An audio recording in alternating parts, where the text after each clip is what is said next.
Morning, welcome back. It's what is it today? Wednesday morning today. I've got a 6-tonner here that I need to check the hydraulic oil level on. Customer wants us to check it and top it up if necessary. So I'll have a quick look at that. The first job of the day was going to be a 140 LCR service, but site entrance is blocked by a big crane at the minute, so this one's sort of literally over the road, so I'll do this and then I'll swing back past and see if the crane's moved or see if there's another way onto site. But I'll get this little job knocked off and then we'll go from there. So checking oil levels on Doosan diggers, always stretch the arm out, empty the bucket, make sure all rams are closed, and then check the oil level with the engine turned off. I'll have a look. I just serviced this 5 or 6 weeks ago and it was definitely on the level then, but it isn't anymore. Look, I know they were on the phone the other day, they're struggling to get the hammer to work, so whether they've lost a bit of oil, but I will chuck a glug or two in there. It won't be much, believe it or not. I bet you it's just sort of in here somewhere, so I'll go and grab a drum of oil. There we go. Didn't take an awful lot. It was a full drum and it still feels fairly full. Just have a look over it though, see if I can see any oil leaks. But oh, belly plates are dry, look. I don't know. Right, on to the next one. Serviced, all done. I know I should have filmed myself on a time lapse or something like that, but when you get out the van you just set to and then he comes over, starts chatting away to you, you completely forget. It was only when I was pouring the engine oil in, I was like, ah. And to be fair, those 140 LCRs, they're bad to do a time lapse on because when you open doors you can't see what's going on. So anyway, there's plenty more to see today because I've got a loading shovel to go to next in a sand quarry. The auto greaser isn't working, so we'll go and have a look at that, and then there might be a 225 or a 235, just see what sort of time I've got left in the day, if any. I don't know how long I'll be at this auto greaser. As I've said in the past, don't do an awful lot with them to know a lot about them, so yeah, apparently it's not working, so we'll go and get a look. It's a lovely frosty cold day. I like winter's mornings like this when there's a good hard frost. I mean, that site there would have been an absolute muckhole of a spot to be working in, but the ground was absolutely rock hard. Yeah, it's nice, it is. So right, we'll get on to the next one. Oh, my first digger when I topped up that hydraulic oil, I've realised I've left my blooming 3/8 impact going on the track, so I'm praying that it's still there. I'm just going to nip back over to that site and go and get it, hopefully. You'll find out in a minute if it's gone. Who's a jammy bugger? That was an expensive mistake, or it could have been. Good job I went to that service and not to the Isle of Bute. Goodness me. Right, let's get out of here and on to the next one.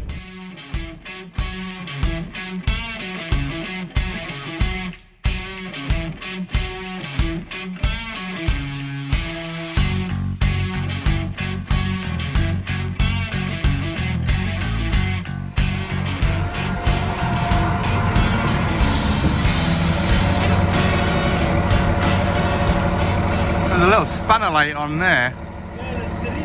Pressed, yeah. Pressed it and it's gone away and it's doing its cycle.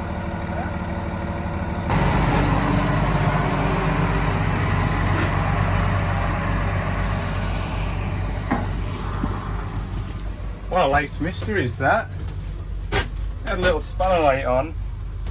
It's a day fitter had messed about with it for the last 3 or 4 days. Couldn't get it to go on, and then I just pressed the little button next to the spanner light. The spanner went off, started doing its cycle, and we let it do its thing. Now he said he'd press that and it'd do 3 or 4 turns and it'd stop again, but it's done a full cycle there. Once it finished, you can set it off from the cab up in the headlining, set it off again, it went away again, no bother. So he's got to keep an eye on it. There was no error message there. There's like normally when you get the spanner light on, there's a little error message that you can get to, but there was note of that. We'll let it develop, but we'll get on to the next job. Big D6 dozer, look. All the plant. ADT, Hyundai, case, Hyundai. All sorts of makes and models of plant on here, but the fella that drives that shovel is a lovely fella, like, really nice.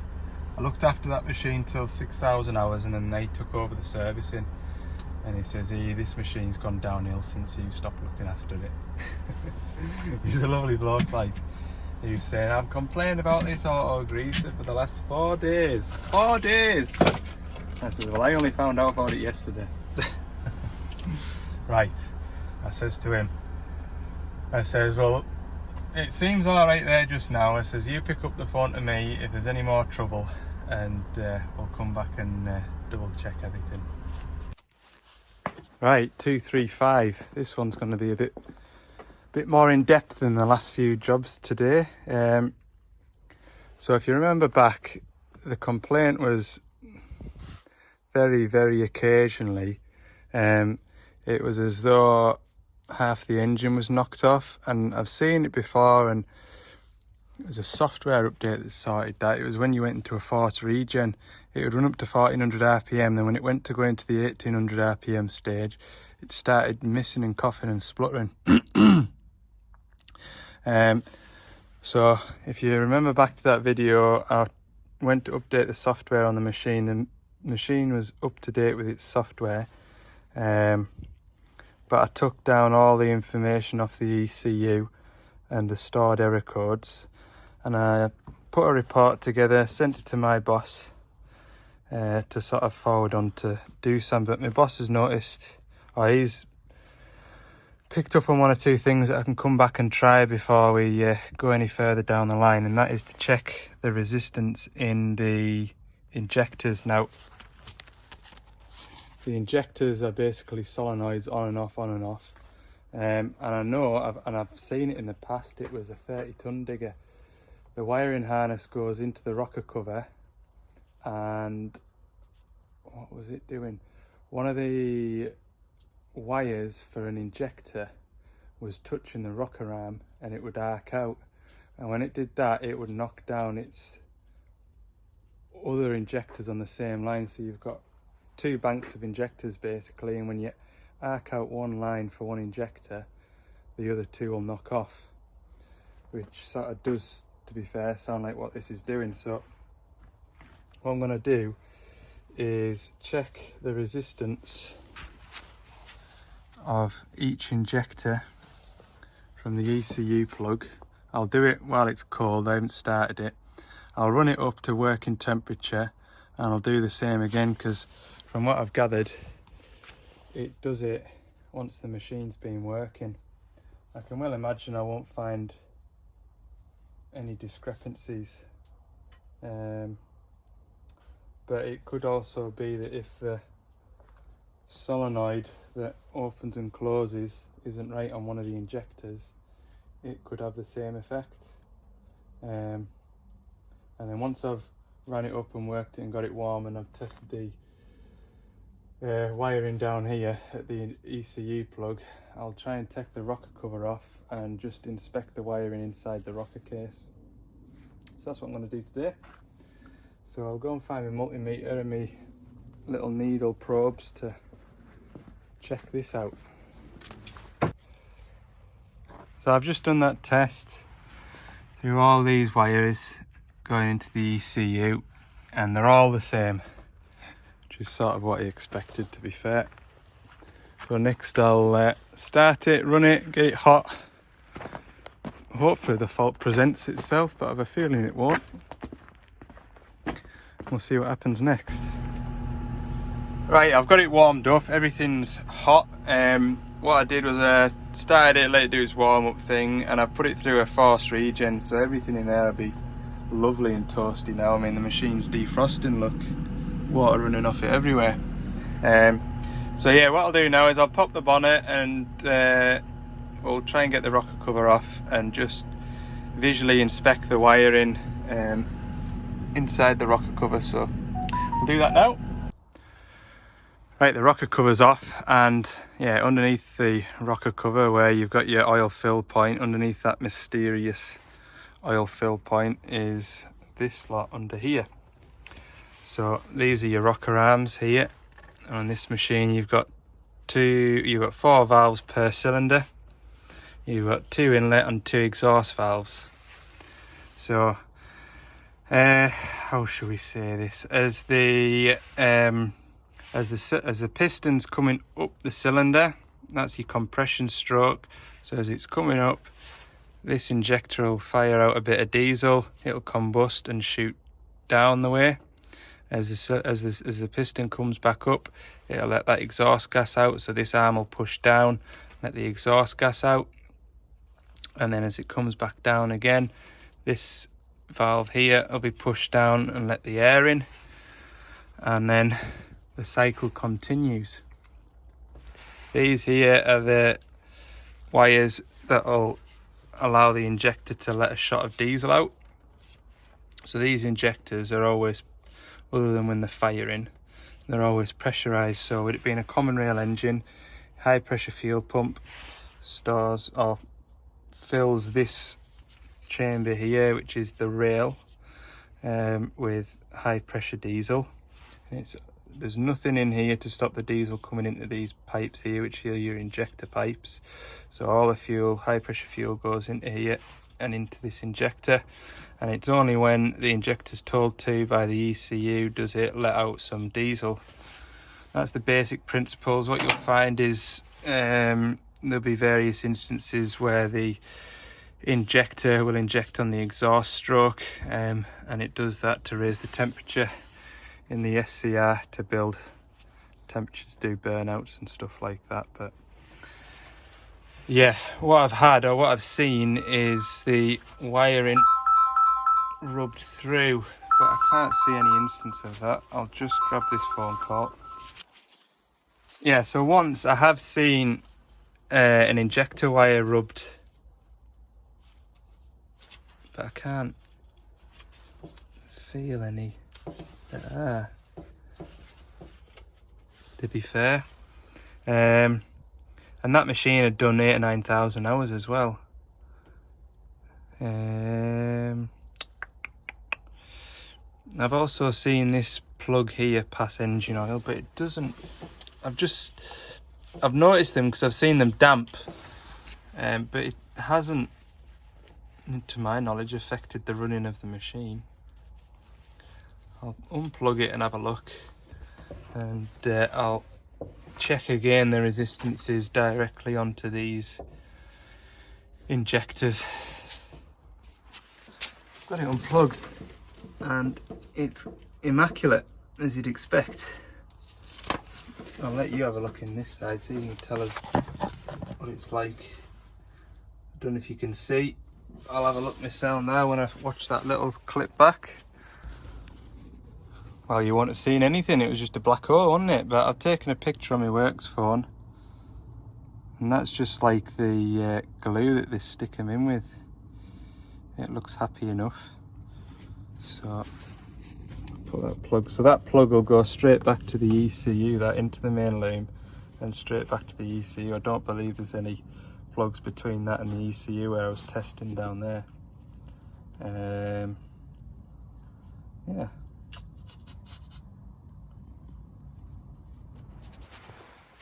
So I've got all the wires off the injectors now, and what I was thinking was I can load test the wiring. So they're all touching earth. If I go down there to where the ECU plug is, and if I put my test light to a positive feed, when I touch each pin on the ECU wiring,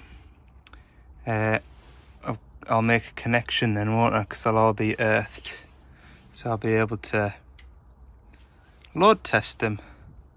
So if my test lamp lights up, then I'm getting a good current through it. my test lamp isn't bright, or it's dull, or it doesn't light up. Either I've got a bad earth, or I've got a dodgy wire that'll carry current but not much. If I show you this, look, I've got my test lamp onto the positive battery of the lead, positive lead. If I touch that ECU pin there, which is going up to one of my injector wires, it lights up. So I'll do this 12 more times and see if I find a dud. I've got a feeling I won't, like. That's all checked out okay. So what I'll do now is I will go up top and just double check the resistance of the injectors. Again, I'll use that test cable, look. Double check with them unplugged, but yeah, I've got one more trick up my sleeve, or one more thing we can try. Got a ECU in the van my boss has sent me, so we can put a new ECU on it, and when this machine goes out to work it can run, and if it doesn't fault, then we know the fault has been with the ECU. If it hasn't faulted, then it could be an injector, but I think for that we'd need to be present when the machine's faulted to know which injector it is. Could even be the wiring, but I mean, I'm checking the wiring, but the joy about an intermittent fault. Machine could be doing something particular where it's warm enough, the wiring's a bit movie about here, and it might just hit in a certain position where it's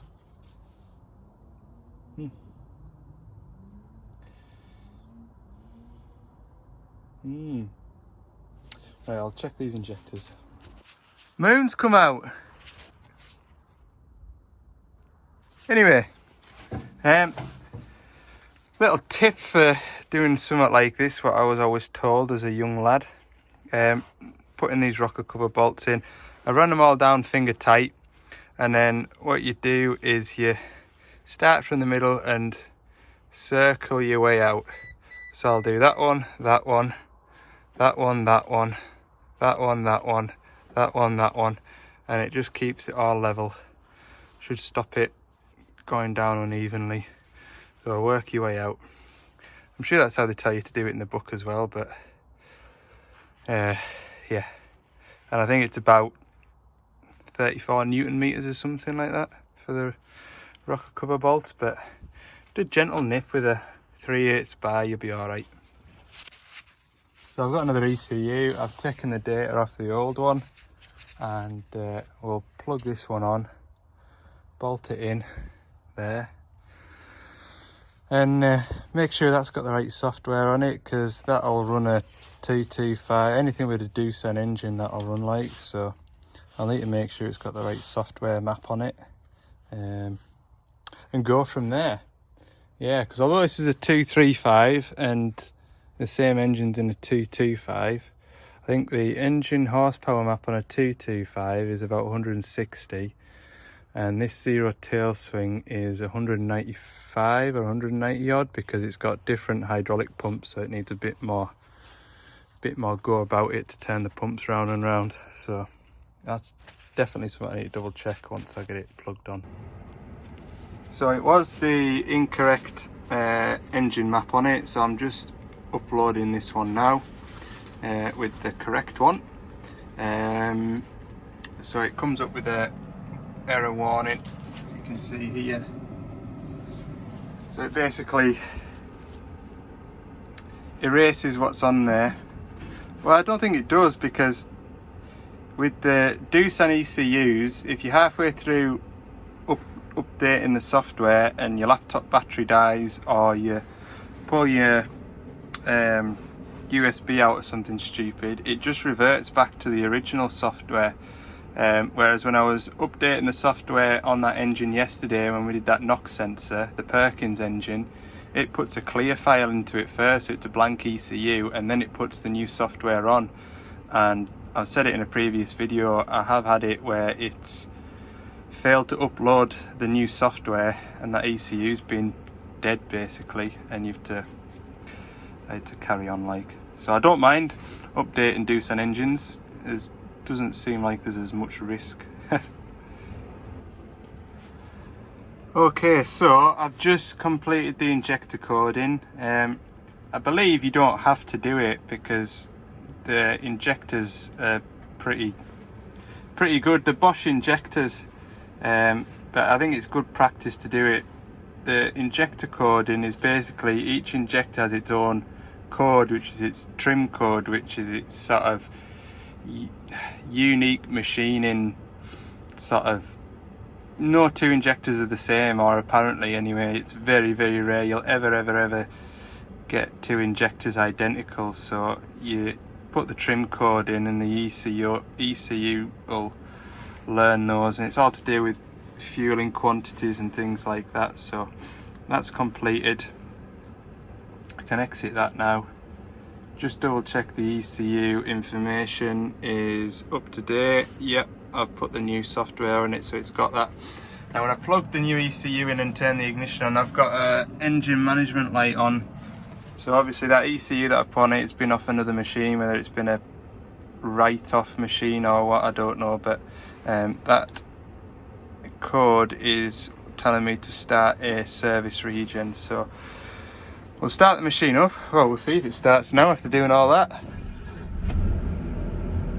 Starts and runs like usual.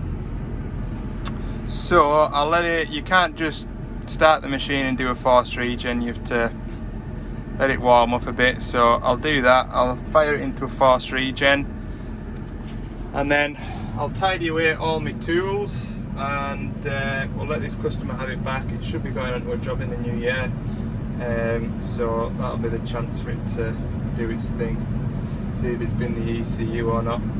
Obviously I'll keep hold of the original, and then if it does need a new ECU, then we'll come and put the correct, you know, a brand new one on, I would imagine. So yeah, we'll see how it goes from here. Doing its thing there now. Like I say, I'll go and tidy up. Right, that's it. All the error codes have gone. It's actually 10 to 5, not 10 to 6. Everything's good to go. So we'll shut down and head home for the night. And tomorrow I had a phone call from that shovel driver where we were looking at that auto greaser. It stopped working again, surprise surprise, so I'll go and get a look at that tomorrow.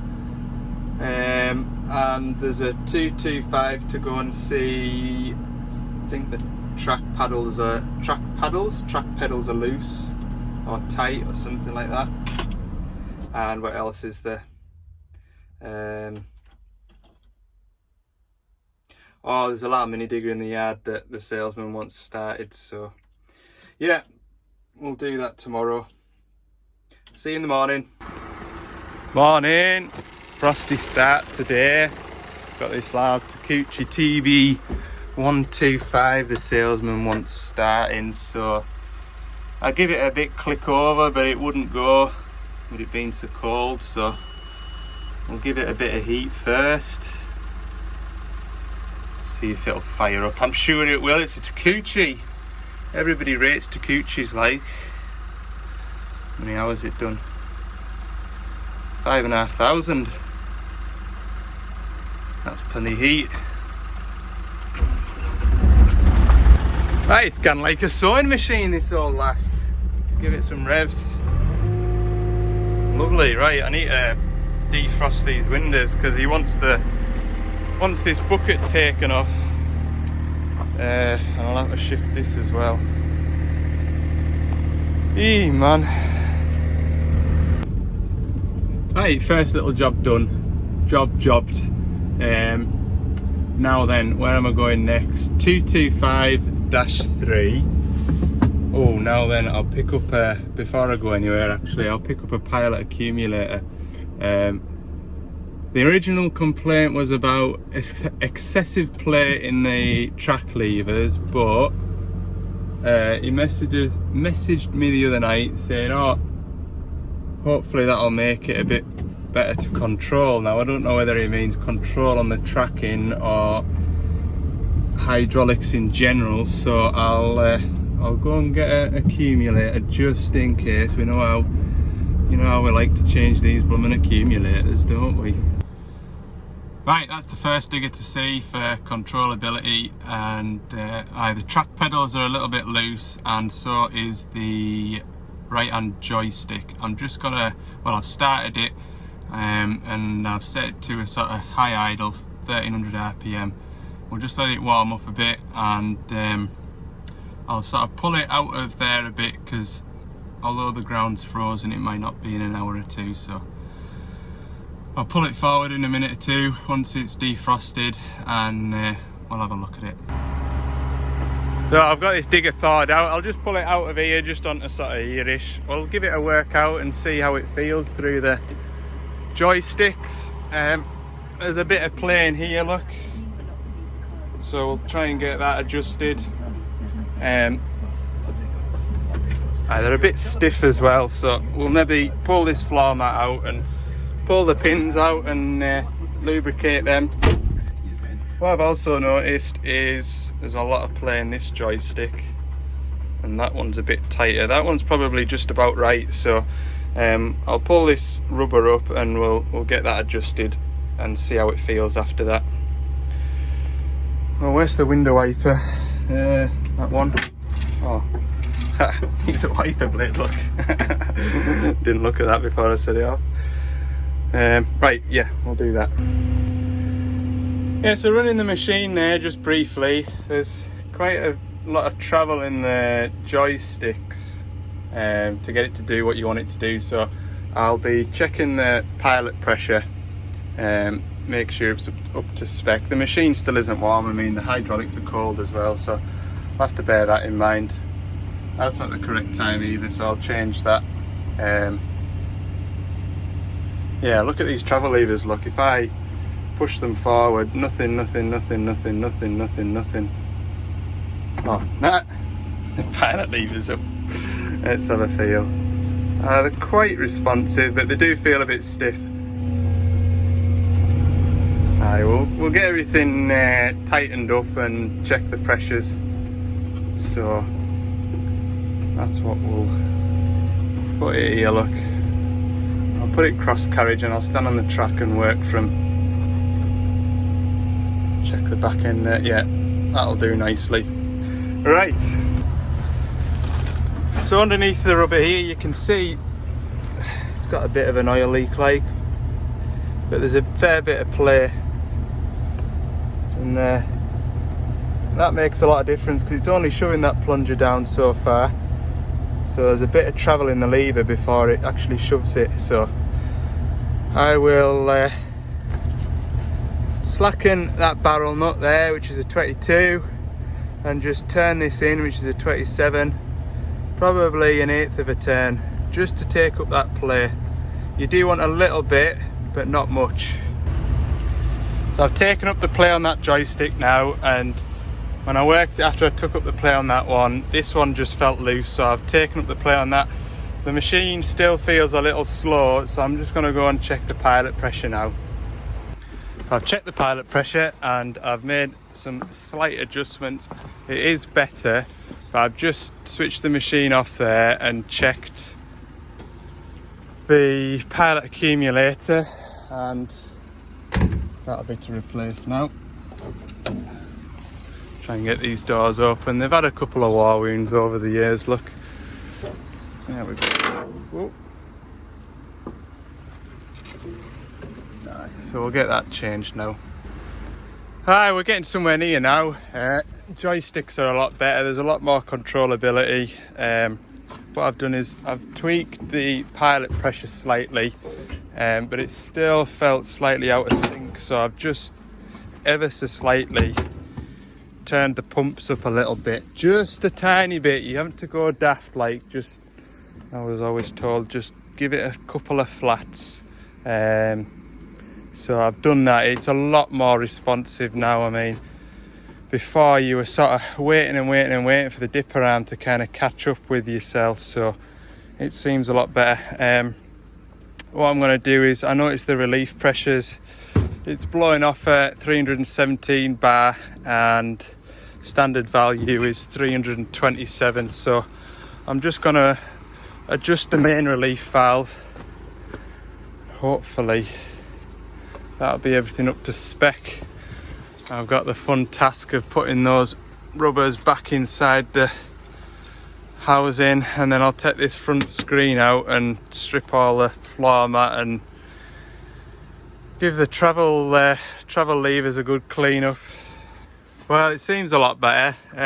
Normally when I'm setting a machine up like this, it's often helpful to have the operator or the owner, but he's not available today, so I'll set it up to sort of factory settings, shall we say.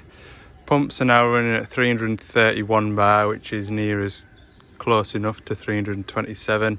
Pilot pressure, or the PX pressure, it's sitting at 29 bar, which is again 27, 29 bar, somewhere around there. It seems a lot better from the 23 bar that it was at. Controllability wise, it's not as sharp and as jerky after putting that accumulator on, and the speed of it doesn't seem too bad, so we'll let them have it back and we'll let them go from there. Still got to do these track levers, so I'll crack on with that now.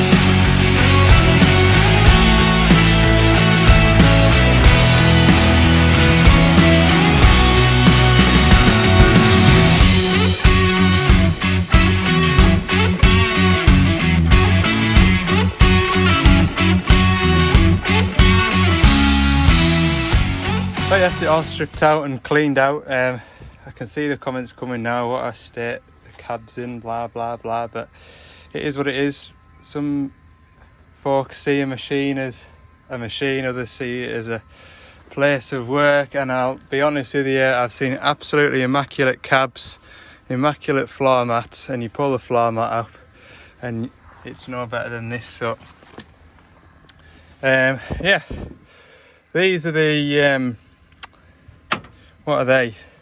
They're the doodads that push those doodads that make the tracks go around. And you've got a lock nut on the bottom of here, and you obviously have this pin in, and you basically slacken the lock nut and just adjust it. Say a similar idea to what we've done on the joysticks, and just adjust it so there's a tiny bit of rock and no more. Now I have been in at this before when I look. What age is this machine? 2015. I've done this before on this machine, because what happens if you look in there, there's like an Allen grub screw, and then in that one you can see like a flat. And what happens, or what I've found happens, is the stud here can shear, and with it being inside the rubbers, it doesn't really escape, but you get a lot of play, or you come to adjust them up and they snap. So what I do is get a M10 bolt, cut the head off it, and then cut a slit in it so I can adjust it with a screwdriver instead of an Allen key. So that's obviously what I've done in the past. So what I'll do now is clean all this area up, give it a right good clean. I've got a paintbrush in the van actually. I'll get a paintbrush and just scrape all this muck out and just lubricate everything, clean these pins up, and hopefully it'll be a lot freer. Oh yeah, it's also snowing. Only just, but it is. Feels a bit like Christmas. So I've cleaned up the mechanism and it now returns freely. It's a lot easier to push, but obviously now we've got all this slop and play. Now there is a bit of play in the pins inside the body of the valve, but should be able to do away with most of that by adjusting these adjusters. So slacken the 17 lock nut and then put the Allen key down this hole here. That's why I've only got one bolt holding these levers in, and we can just screw that in and then lock it off. It's important to just have a tiny bit of play, and also you don't want to adjust one more than the other, otherwise your levers will end up sitting like that. And it doesn't take much as well, because a tiny bit down there translates to a lot up there. So that's the next job now, and hopefully they don't shear on me. I've got this one perfect, absolutely lovely. This one I went to adjust, I went to slacken the nut off, and that's what happens to them. So I'll grab a M10 bolt and do a bit of fabrication. So that's my new one made. Just a M10 bolt. I've cut a slit in it. I'll run that down into that hole there, and then run the nut onto the bottom of it and make our adjustments. That's the old one there that's broken. There we are then, no dramas. All sorted. That is just about perfect, look. A little bit of play, but not much. Right, I'll get all this whizzed back together now. Hardest bit's getting these rubbers to go. I have to take these levers off again now, and then I have to get these rubbers back in between one another. That's a bit of a fight. Well, personally I think that is a different machine to what we started with. But like I say, we'll see what the customer thinks of it in time to come. On to the next one, that load and shovel with the auto lube. We'll go and get a look at it now. Right, I'm in my sand quarry. It's like an episode of Gold Rush in here. There's conveyor belts everywhere, look. Get to the wash plant! Oh dear, look at all that. I can hardly see through my windows. Windows are filthy. Let's have a look. There's my shovel. He's going to the workshop area. Look at that. Washing sand. Right, let's go and see what this auto greaser's doing today. I have sussed it. The agitator that spins around the grease tank, the motor that powers it must be on its last legs, must be dying a death, because you can push it and encourage it round if you take the lid off, but it's got nothing about it. Now obviously the grease is going to be hard to agitate, isn't it, but with the cold weather, but that's what it is. Now looking at the parts list, it doesn't look as though you can get separate parts for it, so I don't know if there's another grease auto lube supplier that can get individual parts for it, or whether it's going to be a whole unit. But if it's a whole unit, it's a lot of money, like. So it's not a Greneveld, it's what is it? Can't remember off the top of my head, but we'll go back to the yard and see if we can find one source or a supplier, and go from there. Worst comes to worst, we'll have to get a brand new thing. It's no good if the machine's not getting grease. So yeah, time is it? 20 to 3. That'll probably be the day put in, so we'll leave it at that for today, because what I'll do, if I do anything when I get back to the yard, this video will be long enough now, so if I do anything when I get back to the yard, I'll put it in tomorrow's video. Okay, right, thanks for watching.